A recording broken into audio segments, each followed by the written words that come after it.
Hello, everybody, and welcome back to the PHLY Draft Show with Fran Duffy.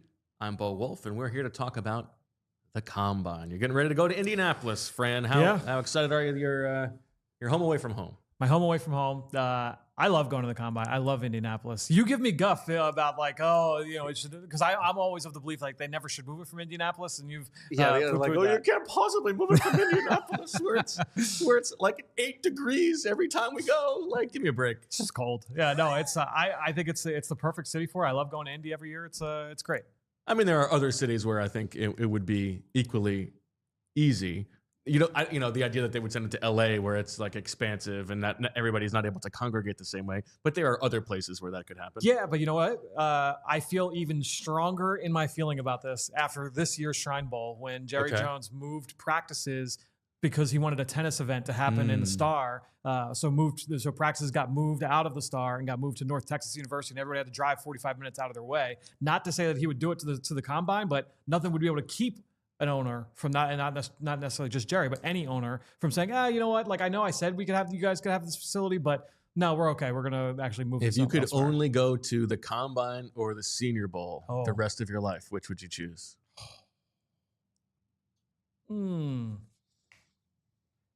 That's really hard. I think probably the Combine, but that would be tough.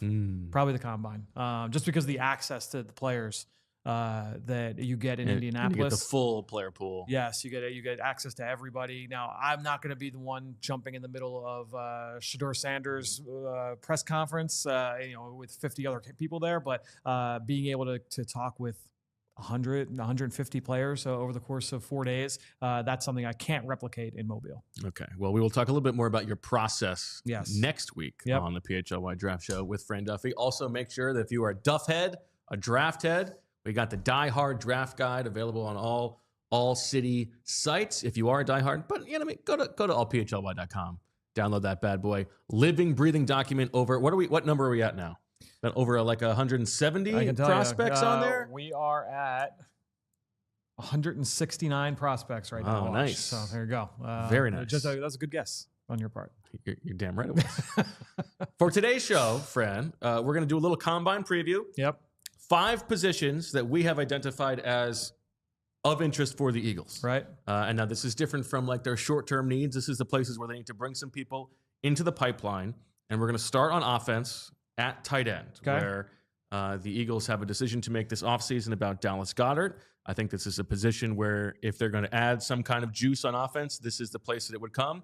And all signs, and I know that you have written about this, tell us that this is a pretty good tight end draft class. Yes, and I think when you look at just the volume of players heading to Indianapolis at that position, it would speak to that. Love this piece that you do every year. Thank you. Yes, we did. There was a piece that went out last week on allphly.com. My takeaways from the Combine invite list. And what we saw this year, 21 tight ends heading to Indianapolis. That's the highest mark in at least the last 5 years. And there were good players that were left off of that list as well. But it's a talent-rich position this year. When you look at tight end, and I think as far as the Eagles are concerned, if you're looking for a full-time replacement down the road for Dallas Goedert, you've got that. If you want someone to complement Dallas Goedert, you've got that as well. You've got those kind of players as well. And so this could Dallas, you looked really good out there today. Well, yeah.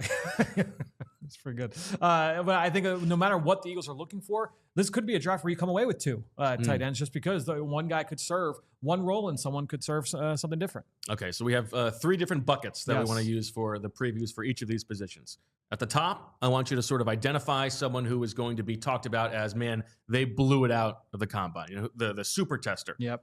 Number 2 is somebody whose draft stock depends a lot on their performance in Indianapolis. How variable they are is going to have a lot to do with how well they test. And then number 3, we're going to zero in on a couple potential Eagles-type players, Eagles targets down the line. So at the top, who's going to blow this out of the water? You have 2 guys here. One of them, well, go ahead. I was going to say, as always, I'm going to skirt the rules. And I'm I know. I asked you for 1 for each of these buckets, and you have at least 2 for all of them. But that's okay. You got to show off your draft knowledge. You got to puff that chest out. The way I'm approaching it is like an early round type. Okay. And like a later round type for each category. Okay. So the early round type here, Miami's Elijah Arroyo. Yeah.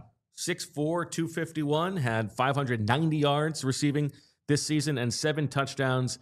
And I think you are potentially a little bit higher on him than consensus, it feels like. Yeah, see, he was my tight end, too, going into the All-Star game process, behind Tyler Warren, ahead of Colston Loveland, who a lot of people had as the tight end one in the entire draft going into the season from Michigan. So when I look at Arroyo, to me, I see a dynamic playmaker.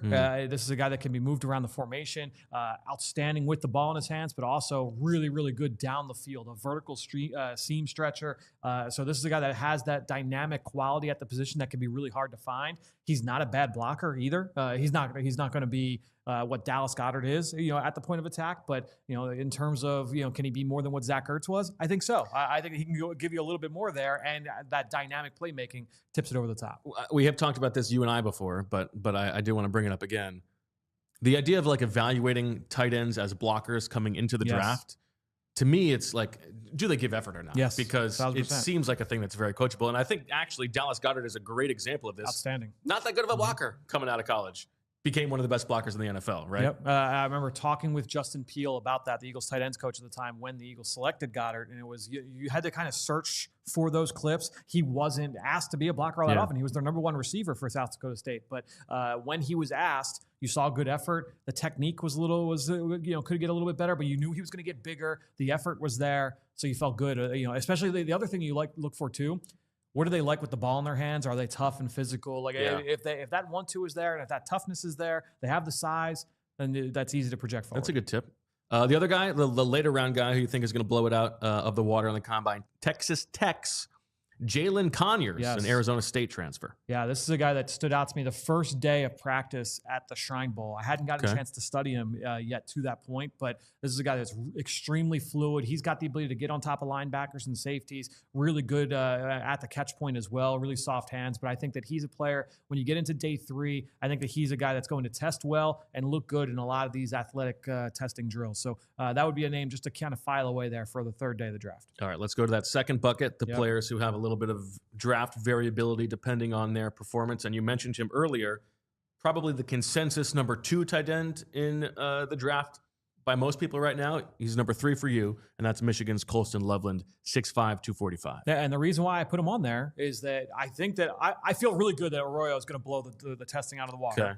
I think everybody is pretty confident that Tyler Warren is the first tight end, in this class right now. Yeah. So if you already have him losing ground to Tyler Warren, Colston Loveland, well, if Arroyo blows the testing out of the water like we expect, and then Loveland doesn't, now are we talking Arroyo goes above Loveland? So I do think that when you look at Loveland, he is more of like that Zach Ertz type of build. He's not a dynamic athlete. He's not a guy that's just going to run past linebackers and safeties consistently down the seam. He's more like fluid and loose than he is quick and explosive and twitchy. He's like naturally athletic, but not like, oh wow, like look at this guy running down the open field. So I think when you look at Colston Loveland, the testing will mean more for him, because if he does not test like a great athlete, then it's going to be like, all right, well, he's not like a great blocker. So what are we talking about now in terms of what this upside is? I don't think you spend a first-round pick on that player. It's interesting. It actually reminds me a lot of Ertz, who you mentioned, who did not test super well at the combine either. So that's an interesting one. As we have said, you are more of a Colston Lakeland than a Colston Loveland. Yes, I think you could put me in that bucket. Okay. Later on in the draft, day 2, day 3, guy with some variability here, Utah's Brant Kuithe. Yep. 6'2", 236. And he's an old, but that's okay.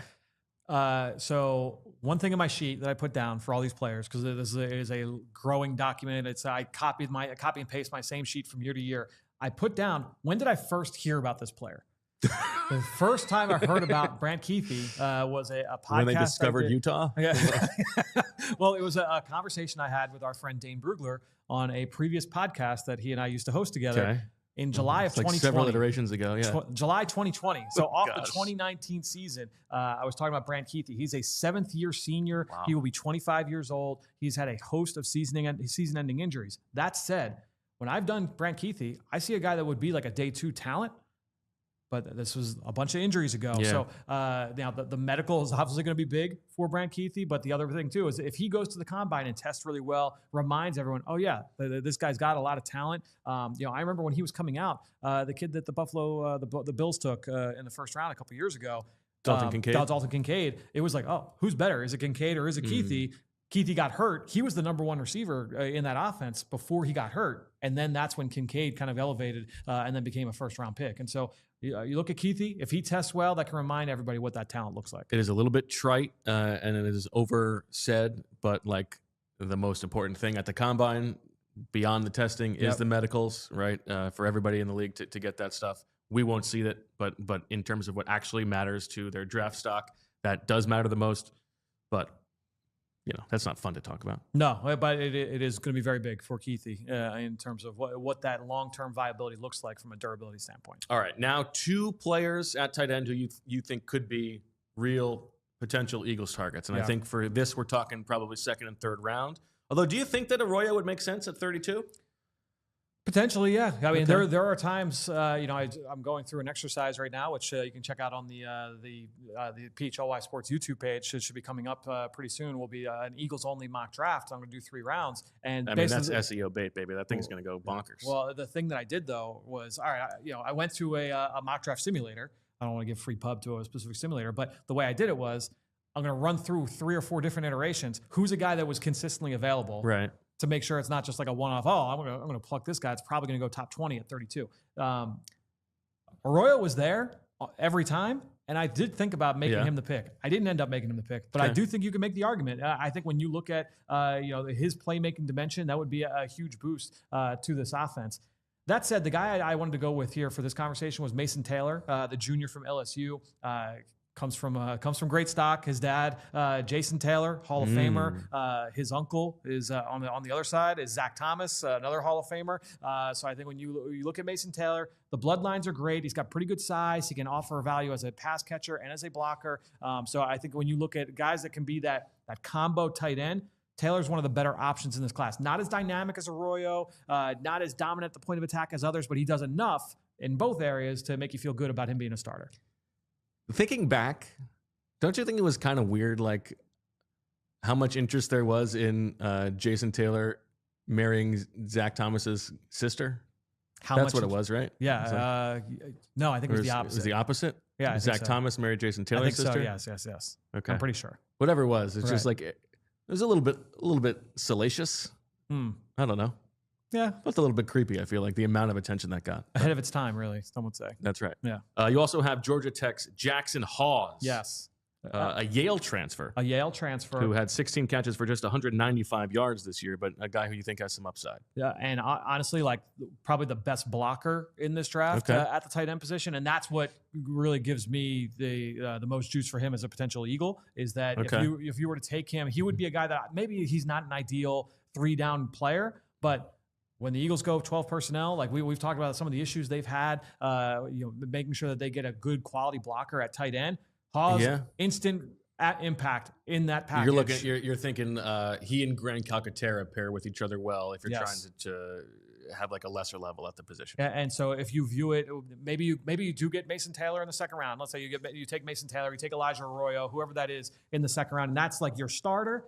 Maybe he has to sit behind Dallas Goedert a year, much like how Goddard sat behind Ertz. Jackson Hawes steps in and becomes your tight end 2 right now, day 1 in 12 personnel, because of what he can do in the run game. All right, let's pivot now to offensive tackle, where I think with the draft, the Eagles are obviously going to have a real eye on the future in finding Lane Johnson's eventual replacement, just like they did with several different players to try to replace Jason Kelce over the years.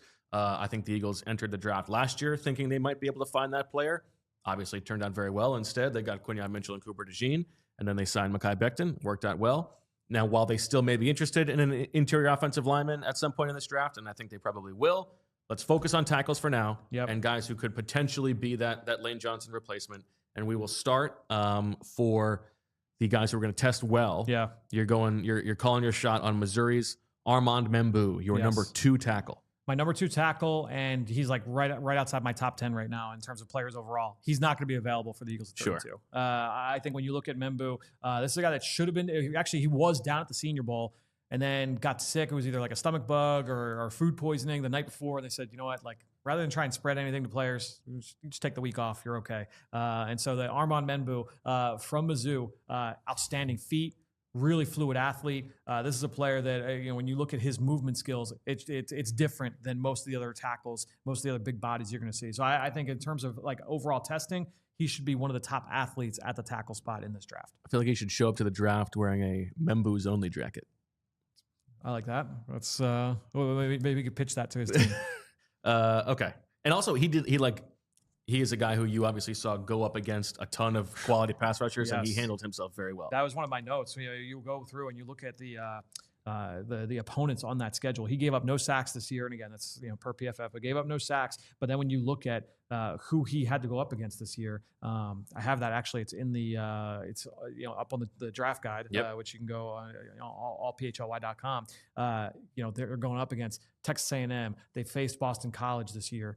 They faced Ohio State this year. You go through and it's like a lot of the top rushers in this class went up against Missouri and were not able to beat Membou one-on-one. Okay, a later round prospect who you think is going to test very well. We love a small school guy, don't we? I love a small school guy. Let's go William and Mary's Charles Grant, yes. Your number 12 tackle who goes 6'4", 290. Yeah, this is a guy who has played as a left tackle only in his career at William and Mary, but does have that ability theoretically to be able to move around to either left tackle or right tackle. Some people potentially see him as a guard. I think that he's plenty fine to be able to stick out in the perimeter.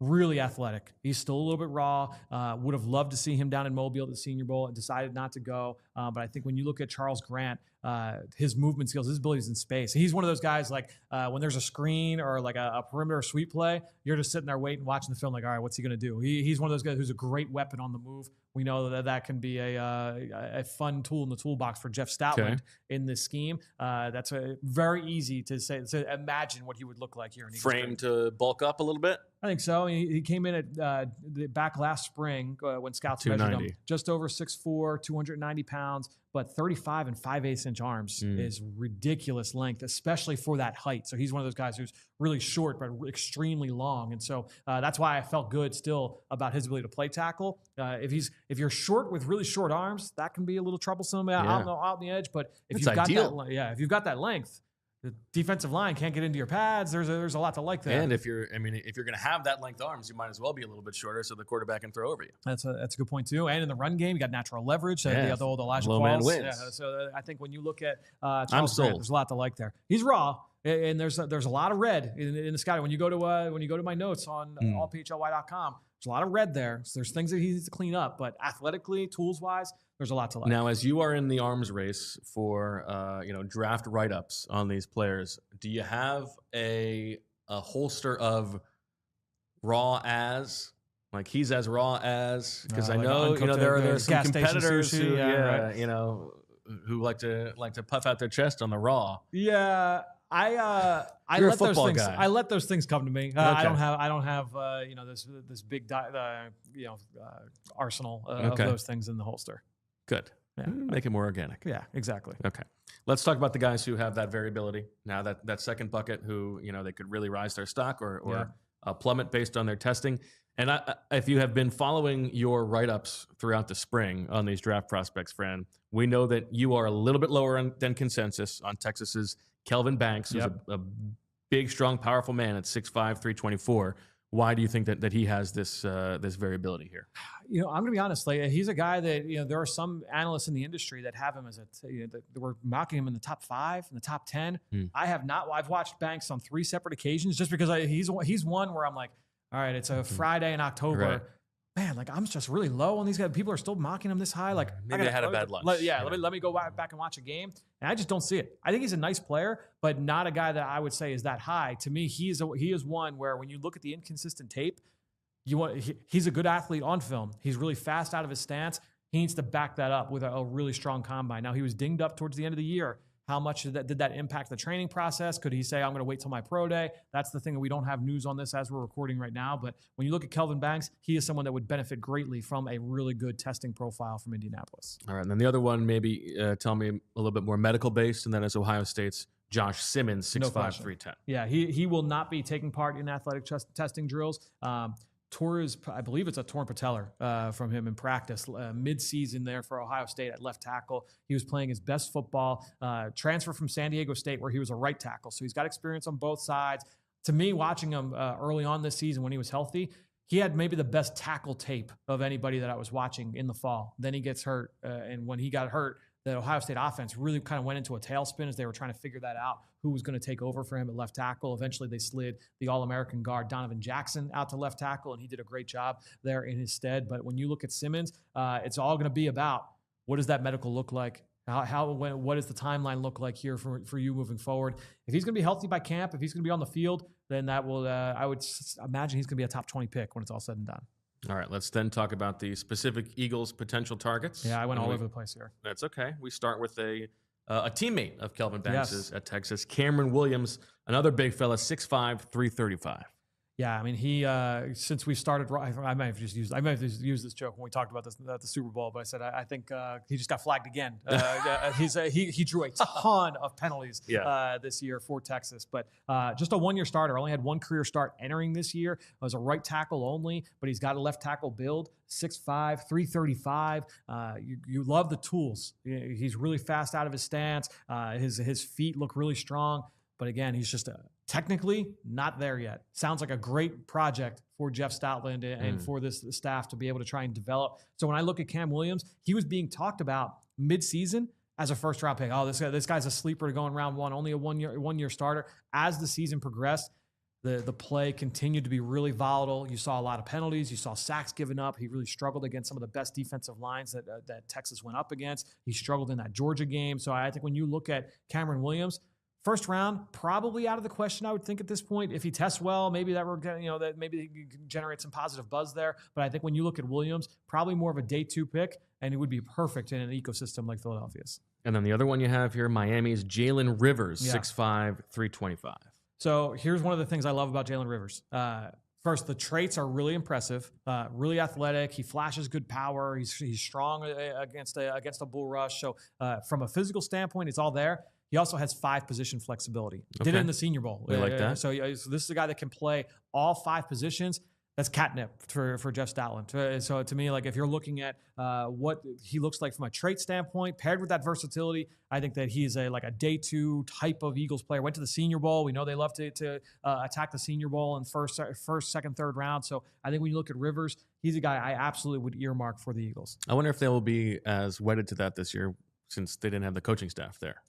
You know what? Honestly, they haven't sent the coaches down to Mobile as often in recent years. So I would say most teams have kind of backed off on that. It changes from year to year depending, but the Eagles haven't sent a huge. Jeff Stoutland loves the draft process, so he typically would be down there, but they'll still be able to get everything from the film and all that. Obviously, he was a little bit busy Senior Bowl week. I would say so. Yeah. All right, let's flip sides of the ball now. And let's start with defensive tackle. We're going to do defensive tackle, edge, and linebacker. Those are the 3 spots we're going to talk about for the Eagles on offense, expecting that they're probably going to lose Milton Williams this offseason. Who knows if Jordan Davis is going to be here long term. You need somebody next to Jaylin Carter. I think we like Moro Ujima on the come, but if the Eagles are going to draft somebody at the top who has that upside for the same reasons you outlined in that same article, I mean, this defensive tackle group, 40 players in Indianapolis, insane compared to the 5-year average of 27. So that's the biggest increase of any position. A very loaded class, it seems like. The guys who you think are going to really blow it out of the water, the top of the draft, we start with Tennessee's Omarr Norman-Lott. 4 career starts for Omarr Norman-Lott. Wow. He was a backup for Tennessee. Now, Tennessee had a great defensive line this year. They were constantly rotating, and so this isn't like how good is this? This guy is extremely talented. 9.5 sacks last 2 years, still productive. And his pressure rate this year was 21.4%. That's the highest of any defensive tackle drafted in the last 10 years, looking just solely at their last season on the film. So this is a guy who knows how to get after the quarterback. He's really explosive, real juice off the ball. It was one of the first things I wrote down. His speed to close is really, really fast, closing to the quarterback, closing to ball carriers. To me, I watch him. I said, this is a guy that's going to test really well in Indianapolis. So Omarr Norman-Lott, he is cut from that same cloth as Ojima, as Milton Williams. He is more of your, your undersized, move him, around the front. Could play as over the tackle a little bit. Could play over the guard a little bit. And in some packages, could slide in over the center. So I think when you look at Omarr Norman-Lott, he's a guy that I expect to test well. Now, when we talk about testing for defensive tackles, what do you care about? I care about the shuttles. You want to be able to see the lateral quickness there. The 10-yard split to show the explosiveness. The broad jump is always big for me as well, though, because that, again, along with the 10-yard split, shows that lower half explosiveness. So I would say care about the 3-cone. I mean, guys are doing the 3-cone less and less now. Yeah, well, that might. I think they're trying to get guys to do that a little bit more because of how they've moved testing back to the afternoons. When the testing was at night, because remember, these guys are getting up early in the morning. If they're not doing the agility, so after testing is done at like 11:30 at night, a lot of those guys were, I'm not going to do it. There was the one year where no running back did an agility drill because they're like, it's almost midnight. I'm not doing this. I got up 18 hours ago. I'm pulling a ZB. We're not doing this. So I think when you look at Omarr Norman-Lott, he's a guy that I think from the broad jump, 10-yard split, like those tests that you asked about, like those are the ones that I value most. I expect that he will test well in those. All right. In terms of calling a shot on a guy after the first round who's going to pop based on his performance in Indy, Toledo's Darius Alexander. Yeah. Must be a friend of Quinyon Mitchell's. Should be a friend of Quinyon Mitchell's. And honestly, like DJ, Danny Jeremiah had him in his mock draft just today that just dropped. So we're doing this on Tuesday. First round. Wow. Yeah. He was awesome in Mobile. He was really, really good. And I didn't come up with this comp. My friend, our friend Ben Fennell came up with this one. Okay. He looks like Chris Jones. He's built like Chris Jones. He's really athletic. He's versatile. They line him up defensive end, defensive tackle. He did that in Mobile. He was beating tackles, guards, and centers inside. Nobody could block him. He was too much of a mismatch problem. So I think that Alexander at 32, I don't think that's out of the question. He's a player I did consider there for the Eagles. I think so. He's a player who's going to do some rising in your rankings. I think so. Okay. Yeah, I think so. Based off, especially after what I saw him live in Mobile, and then what I expect to happen here in Indianapolis. He's gonna test well. He was a freak list athlete from Bruce Feldman. Came in number 53 this past season. So I think when you look at Alexander, this is a guy that. I would say almost a lock for the top 50. I would be surprised at this point if he was not a top 50 pick. Okay, now let's transition to the players at defensive tackle who have that variance based on their performance. And we start with a big old man. But honestly, both these guys are big old man. So that's true. Which one do you want to start with? Well, let's start with the taller one, okay. the bigger old man. Deone Walker from Kentucky, 6'7", 340, who had 7.5 sacks 2 years ago, but only 1.5 this year. Yep. Is that part of the question around him? Yeah. Oh, it's crazy too. He was first team All SEC as a freshman. Second team in that 7.5 sack year. Third team this season. Yeah. So downward trend there. What's happening, Deone Walker? Look. He's got outstanding size. And he moves well for that size. I do think especially when you get into like the weight adjusted stuff. Yeah, it's going to be like a Jordan Davis type of conversation where there's only so many 340-pound men that can move the way that this guy does. The tape is just very up and down. There are some really impressive moments. Like they would stand him up. They would do like what Mississippi State did with Fletcher Cox, where they're going to stand him up at a 2-point stance, rushing against offensive tackles. Okay, they do some weird stuff with him, but. Just again, like not super impactful on the ball. He plays too high too often, so he would get moved off of his spot. Like Jordan Davis would hold his ground against double teams, and he did a really good job in the run game. Walker, not as much. Like it was just not that impactful at the point of attack. So the traits are all there. The film it was just a little bit too up and down for me. So he would need to test well. And if he doesn't test well, then I don't know what will work. I think we're probably talking about a day 3 type of player. Interesting. For a guy that's got round 1 tools. So I think with Walker, he really would need to test well in order to back that up. Now, is it fair to say that defensive line is the position where you think the testing matters most? And I don't mean like necessarily that it's all that matters, just that that's a position where you're willing to bet on potential upside more than others? I'm like just quickly going through in my head. Like if you're talking traits, like if we're talking traits, you want a linebacker who knows what they're doing. Right. I agree. You want a safety who knows what they're doing. Yeah. People will call corner a stopwatch position. You know me. Yeah. I prefer the guys that are more like tough instinct ball skills as opposed to like height, weight, speed. Well, listen, that's probably your best track record of position over the years is corner. One of them. Yeah. It probably is defensive line. And I think there's something to be said too. Like I know. Or is the Daniil Hunter story doing too much work? Like, no, because honestly, like even when I think of in years past, we're getting ready for an Eagles game, and we're talking matchups, and I say, all right, like if I'm looking at the Tampa Bay Bucks and this offensive line, and I'm all right, like that guy's a nice player, Luke Gedicke's a nice player, Cody Mock's a nice player, but that guy's going to block Jalen Carter. That guy's going to block Fletcher Cox, and he's going to block Josh Sweat. And he's going to, you know what I mean? Like when you have those kind of physical talents on the defensive side, at the end of the day, like even if things aren't super clean, like Fletcher Cox was never a technician, like in terms of like, oh, he's so good with his hands all the time. Yeah. He was just country strong and super athletic, and it had the ability to win with like pure ability. The technique kind of came later with him. It's kind of in some ways similar to Jalen Carter as well. Yeah, I think you kind of sold me there. I think it probably is defensive line is probably the most like where I would buy into a guy's traits more often than not. Okay, well then tell me about the traits for Michigan's Kenneth Grant, 6'4", 342, 6.5 sacks last year. Right now, you're number 5 defensive tackle. Yeah, when you look at Grant, 6'3.5", you mentioned 340 pounds. Didn't become a starter until this year for Michigan, despite being just a freaky athlete. Was on Feldman's freak list for the Athletic as a freshman before he ever played a down for Michigan. So that staff was buzzing about him when he first got to campus, but again, didn't crack the starting lineup until this year.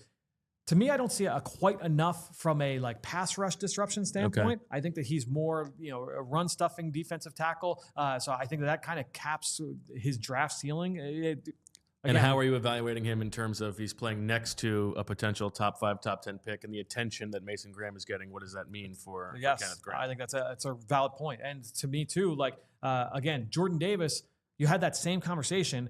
Jordan Davis then went in the top 15 because he tested ridiculous. Yeah. So that's why for me, if Kenneth Grant is going to go in the first round, like he said no to the Senior Bowl, went to the Shrine Bowl, didn't do anything down there. So like to me, I look at it and like, all right, like if you felt good enough with your game in that part of the process, you have to go and you have to test like a mutant. You've got to test like an alien at that size in order to back up being a potential first-round pick. Okay. And then as we talk about potential fits for the Eagles, you say Omarr Norman-Lott is a fit. Yeah. And I put Darius Alexander as well. Both those guys I think would be a good fit. We're talking like 32 Eagles. Or a small little trade down or something like that. I think so. I think honestly, like I think right now, and I'll talk with more scouts as we get out to Indianapolis. Omarr Norman-Lott probably more of a second rounder, like it might be even in that late 2 range. Okay. I think Alexander is arrow pointing up, and he's probably more of a potential option at 32 as opposed to Norman-Lott. And then if we're talking about a later fit for the Eagles, you have identified Texas's Alfred Collins, 6'5", 321 as a potential fit. Yeah, and he's a guy, honestly, like this defensive tackle group is really good. He's probably a day 2 type. I've heard some round 1 buzz. That has cooled off a little bit. He was set to go down to Mobile, and I think that maybe the round 1 momentum would have continued had he been down there. But out of sight, out of mind, wasn't in Mobile, so hasn't been talked about that way. Really came on this year in his super senior season. He was a 5th-year guy, really took off from a production standpoint. He had 22 tackles in 2023. He had 55 last year. He had 2 TFLs in 2023, 6 TFLs this past season. So he was more productive hitting the quarterback this year. So I think when you look at Alfred Collins, the arrow is continuing to point up.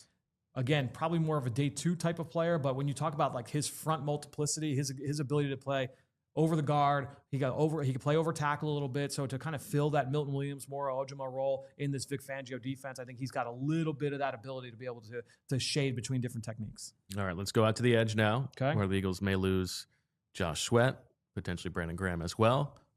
We know that they care about the position. They're going to want to add some fastballs, if you will. But before we get to the actual Eagles, the guys who are going to test great, I mean, you start with the guy who's going to be the first one picked, Abdul Carter. What kind of do you think? Is he definitely going to test? And if he does, what sort of results are you expecting? I mean, it's like to me, death, taxes, and Penn State players blowing up the combine. Right. I think Abdul Carter. Why do you think that is? How they recruit, they definitely place a priority on guys that have those traits. But then number 2, I mean, there's something to be said for like their strength program, and in terms of like getting those guys ready for the test, because there are specific techniques and disciplines required to be able to essentially cheat the test, not cheat it, but like, and there's a reason why like the test scores have gotten better and better and better year over year. Is that guys get better at running those drills. No, it's not just evolution. I think that guys are just getting better at from a technical standpoint of knowing how to time up your steps running the 3-cone and being able to hit your stride in the 40-yard dash. So all of that comes into play. Human growth hormone. Probably a little bit less of that, but Abdul Carter, if he tests, I mean, he's gonna blow the doors off it. Bruce Feldman had him at sub 4.5 in the 40-yard dash. If he were to do that in Indianapolis, which if he tests, I would imagine he's gonna be a 4.4 guy. if he were to do that north of 250 pounds, there's like 6 or 7 guys that have done that in terms of drafted edge rushers in the last 10 years. So Nolan Smith would be one of them. Yep. Abdul Carter would be on that list. So yeah, if he tests, now he was dealing with that shoulder injury in the college football playoff. Again, how much did that impact his training? Could he say, you know what, I'm not going to test? Or he might say, him and his representation might say, no, we want him to test and show off how athletic he is. Or he might tank the test on purpose so that he can go to the Eagles at 32, the team that he wants to play for. I can't remember ever seeing a guy just crazy. be so in the bag for one team during the draft process itself. It's really fun. It's kind of wild. I mean, like 0% chance. I don't know what it would take. Yeah. But. Let's talk Tennessee's James Pearce Jr., 6'5", 242, 19 and a half sacks combined over the past 2 seasons. You think that he's going to jump out the gym? Yeah, I don't think I'm speaking out of turn here, but a favorite of our friend Zach Berman, James Pearce Jr. From Tennessee. Really athletic. That stands out when you watch on film. He's another player coming from that Tennessee line, was not a full-time player. You know, he only started 3 games coming into this year, only started 9 games this year. So when you look at his usage overall, I look at it as more of like your stand-up. He's taller than Hassan Reddick. He's built a little bit differently, but he is a pure like high side only rusher. He's not a guy that I think is like dominant at the point of attack in the run game. He's not a guy that I think you're going to be sliding inside. I think that he's got that ability to drop, which is good for this defense. But when you look, I think athletically, he's one of the best there is, in this class. And so in terms of, that first step explosiveness, that flexibility, that ability to turn the corner, James Pearce Jr., he's going to blow the doors off the workout. How about Oregon's Jordan Burch? Much different style player, 6'4", 294, the South Carolina transfer. Yeah, he is much different from a body type standpoint. I think when you look at Burch, this guy is 6'4", 290, like you mentioned, and he has got inside-outside versatility. Okay. When you look at his size, the way that he moves, I'm just going to pull from my notes real quick. So he was on the freak list each of the past 2 seasons. He actually came in at number 4 on Feldman's freak list back in the summer of 2023. Was in number 10 this year for Oregon. But it shows up when you watch on film. Explosive, really fluid laterally, crazy flexibility for a guy his size. He can run the hoop and accelerate. Great range when he tries to make a play from the backside. So I think when you're looking at what Jordan Burch is able to do from an athletic standpoint, I would expect that he's going to be, especially when you take the weight-adjusted stuff into account, he's going to be, there's the relative athletic score, the RAS. He will be an RAS darling, Jordan Burch. Okay, now let's talk about those variability guys who have the wider range based on their performance. And we start with a friend of Vinny Curry, Marshall's Mike Green, 6'3", 251. And I think this is a good case of a guy where you want to see enough of the testing to back up the production, right? 17 sacks this year. But is this a case of Jalen Ferguson? Was that the player who went to the Ravens? Louisiana Tech, who has set the sack record, but didn't test very well. I imagine there's a baseline that you want to see Mike Green clear. Yeah, I don't think that Ferguson, he was like a bigger bodied end. Green is a little bit smaller. And so that's the thing, is that when I watch Mike Green, and you get into the background a little bit, but he was a high school receiver who was like a tight end, defensive end recruit. They labeled him as an athlete by most recruiting services. So I'm getting ready to watch this guy, and I'm like, all right, like the athleticism should pop out for me on film. And it just didn't. Like he's athletic, but I didn't see like a round one type of athlete. I think that carried through to Mobile too. Seeing him up close in person, like I thought he was a solid athlete, but nothing stood out from a first step explosiveness, that flexibility. So to me, I do want to see. I do want to see what he looks like turning the corner in the run the hoop drill. I want to see what he looks like doing the 3-cone drill. I want to see what the 40-yard dash looks like. So I think with Mike Green, especially because he's another guy, really short arms, 32 and an eighth. He doesn't have a lot of length. He's not a guy that you're going to put and say like, all right, hold up at the point of attack in the run game every single down. You kind of need to be like that top shelf athlete if you're going to be that pure high side rusher. So we're thinking this is a guy who could go as high as the very end of round 1, but if things don't go well, it could fall all the way to early round 4, something like that. Like that wide of a range? I think that we've reached the point. I mean, there are some mock drafts that have him like top 15. Okay. I can't get there personally. Yeah. Now, if he blows up the combine after going viral with that one clip at the Senior Bowl, maybe there's enough juice there. I think that personally, when I watch him, I see more of like, all right, ceiling is between 20 and 32. Okay. floor is probably like round 3, early round 3, Okay. late round 2. I would say if he tanks the combine, you're Right. probably that's probably where you're looking at him in terms of like late or in the middle of day 2. Similar range-ish, I would imagine, for Boston College's Donovan Ezeiruaku. Yes. 6'2", Nice job. 248, 16.5 sacks last season. Yeah, and honestly, watching Ezeiruaku, it was the same deal. Watching him this fall, I said, all right, like, you know, for a guy with this build, I want to see like a holy crap athlete, and I didn't see a holy crap athlete. Now, he came in with really good length at the Senior Bowl. Got the verified measurements for him down in Mobile. I like that he's got the length there. To me, I thought he had a better. Both guys only participated Tuesday and Wednesday in practice in Mobile between Mike Green and Ezeiruaku. I thought Ezeiruaku was night and day. He was the better pass rusher over the course of 2 days of practice. He just looked cleaner with his hands. He just had a much more developed pass rush plan.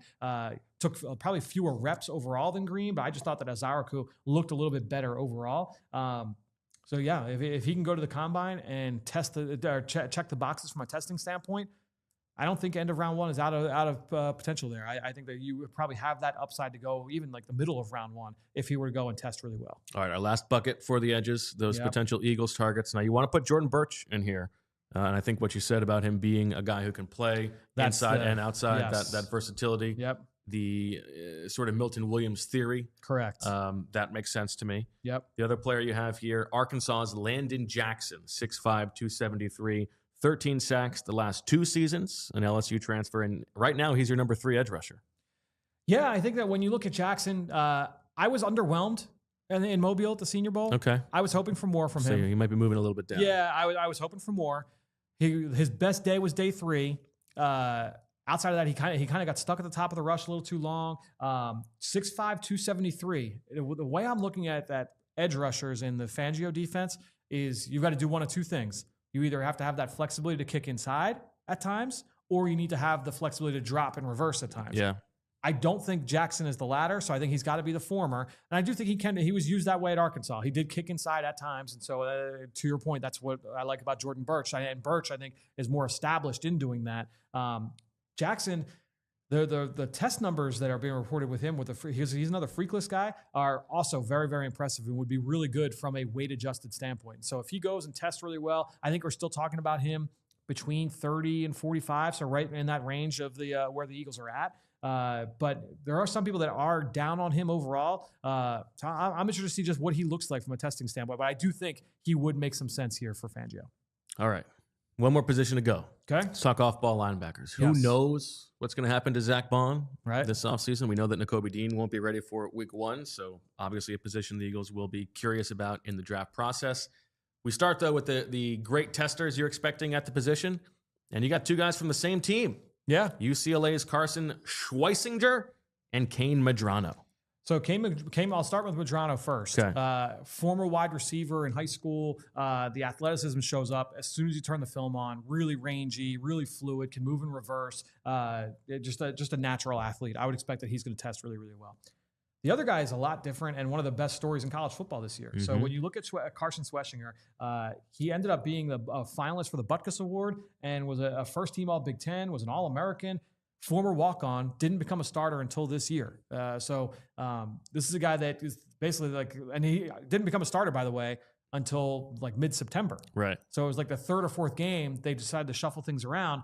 Now the butterfly effect there was that they took Oladejo, who was their starting middle linebacker. They kicked him down to defensive end. Scouts liked what they saw from Oladejo so much. They were like, Jim Nagy, get this guy to Mobile for the Senior Bowl. He goes and blows up the Senior Bowl. Right.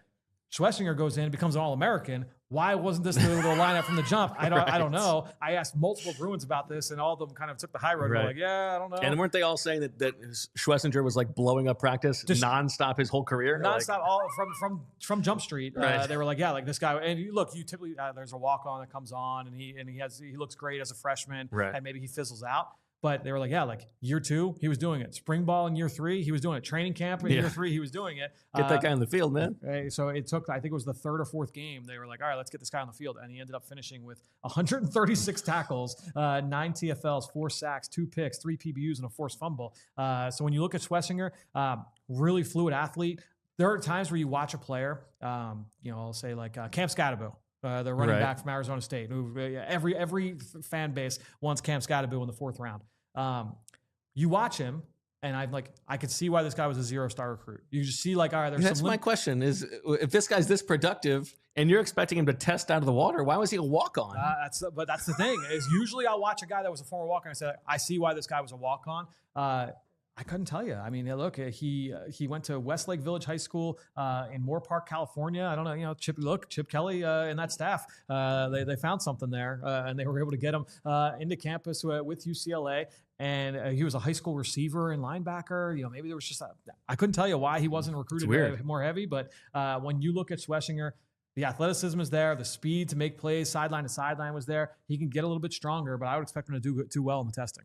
All right. Now, we talk about the guys with that variability. Yep. And Georgia's Jalen Walker, one of the more interesting projections in this class, right? Is he an inside linebacker? Yes. Is he an edge player? 6'2", 245. You have him as an edge, but he was expected to test with the linebackers. So this is a little bit different this year. Usually there is and I've complained about this for years with the combine, is that you get to these groups, it's usually with the front 7 night. So it's D-line, and the linebackers work out. They've done a better job this year of splitting these guys up into the true position groups, where it's okay, you have the defensive primarily interior defensive linemen, that's group 1. The primary edge rushers, that's group 2. The primary off-ball stack linebackers, that's group 3. Walker's the only guy that is working with this off-ball group where I'm he's probably going to be a primary edge defender. That said, there's a reason why Georgia used him primarily as a stack backer.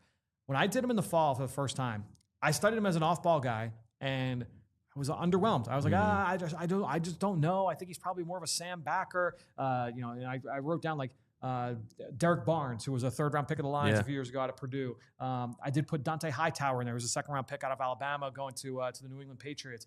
But I just couldn't quite get there. If he goes to the combine and tests really, really well, at a Nolan Smith level. Yeah. Now I'm okay, I see what we're talking, because even as an edge rusher, I still didn't quite see oh man, look at this guy's first step off the ball. If he goes and he tests really well, that makes me rethink the argument with Jalen Walker. I think the best thing you can say about him right now is that versatility, but I don't know if that's enough for me to say oh yeah, because right now he's in the top 10 of every mock. For almost every mock has him in the top 10. Number 8 to Carolina is the sweet spot there.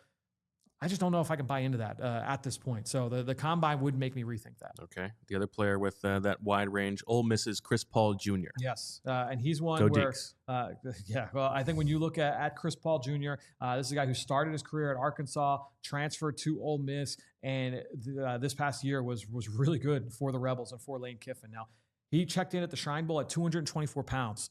So he's very light. But there are some people out there that have him as linebacker 1, linebacker 2, linebacker 3 potentially in this class. And so at 224, he's got to test outstanding. It can't be oh, look, he ran a 4.6.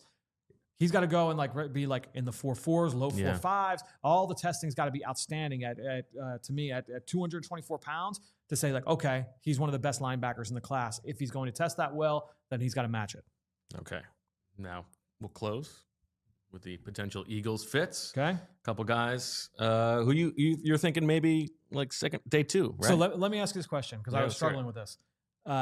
In your mind, what is an ideal linebacker look like for what would fit an Eagle? I mean, obviously it depends a lot on if they re-sign Zach Bond or not. But to me, it's I mean, this is what everybody wants. It's a guy with instincts who can cover. Right. But I think, given the way that Vic plays his fronts, you want somebody who's comfortable in space. Right. Doesn't need to be elite in space, but is comfortable. Yeah. Yep. I don't know. What do you think? You tell me. Yeah. Well, I went back and forth. And the way I looked at it, I'm all right, well, they drafted Jeremiah Trotter Jr. last year, certain kind of player. N'Kobe Dean, also kind of a certain kind of player. So those are the kind of players I targeted in this exercise. I didn't go with a Zach Bond type. Because it's kind of hard to find. Yeah, right. I mean, and also, look, I think everybody's looking for the athletic, that's the thing. I think Carson Schlesinger, he would fit. You can see an athletic guy in space. Yeah, Schlesinger would fit in here. I think if you look at Danny Stutzman from Oklahoma, he would fit for basically anybody. I ended up going for the guys that were more of the Trotter, N'Kobe Dean mold. And there are two guys that I felt that Instincts that out the best. wazoo. Instincts, good through contact, good box play. Because remember, like the Eagles play with a lot of light boxes, so you need those linebackers to be really good at defeating blocks one-on-one, finding the football, instinctive, good through contact. Like you need those kind of traits. So for me, I ended up going with Jamon Dumas-Johnson from Kentucky, who, by the way, first time he popped on my radar, March of 2022, talking with Georgia linebacker Quay Walker. So he's a former Georgia Bulldog, played there up through the 2023 season. So former teammates with Nakobe, with Jaylin Carter, with Nolan Smith, with that whole crew. So say no more. The Eagles have already drafted him. The Eagles have plenty of intel on Dumas-Johnson and what he can bring to the table. Was an All-American and a Butkus Award finalist in 2022 with that group. So he played some of his best football. Now, didn't have a great year in 2023, transferred to Kentucky. And honestly, watching him with Kentucky this year, I thought that he had moments. He looks like a Mike linebacker. I think that he can be that kind of talent for an NFL defense. And then the other one, I ended up going with, again, a similar type of mold here. Another former teammate of a current Eagle, and that's Jay Higgins from Iowa. 5'11 and 3/4, 226. So he's a little bit smaller, but really instinctive, good through contact, has the ability to kind of set the defense. He's one of those, like, again, pure throwback Mike linebackers. I mean, I feel ready for the combine. How about you? No. No. I wish I had like 3 extra weeks to continue watching players. But I'm excited. I love going out to Indianapolis, and I should have some preview pieces up on allphly.com. If you're a diehard, you can stay tuned for that. And then we'll do a show next week. We'll check in with you there. Yeah. All right. That's it. We're wrapping this bad boy up. Let's do it. For Fran Duffy, I'm Bo Wolf. Thanks for checking out the PHLY Draft Show with Fran Duffy. We will talk to you next week as draft season rolls on. We all silly like the mayor.